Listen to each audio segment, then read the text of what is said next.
Здравствуйте, меня зовут Журавль Алексей Юрьевич, я лор-врач клиники Леомед.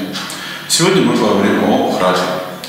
Храп раньше считался признаком богатырского здоровья, прекрасного аппетита.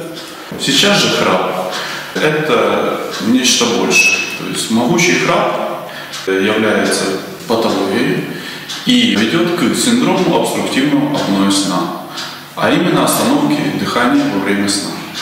Что же может вызвать данная патология? Данная патология может вызвать гипертонию, атеросклероз головного мозга, инсульт, ишемию головного мозга. Как же с ней бороться? В зависимости от причины у больных выделяют основные три формы храпа: носовая, глотковая и гортанная.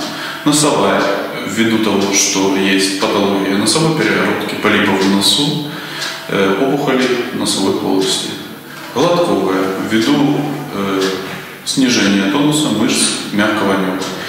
И гортанная ввиду широкого языка или же расслабления, слишком значительного снижения тонуса мышц глотки, гортани, ну и в комплексе шеи. Лазер – малоинвазивная, малокровоточивая методика, с помощью которой патологию глотки и носа в совершенствовании можно удалить. Соответственно, получаем хороший результат. Ждем вас в клинике Леомед.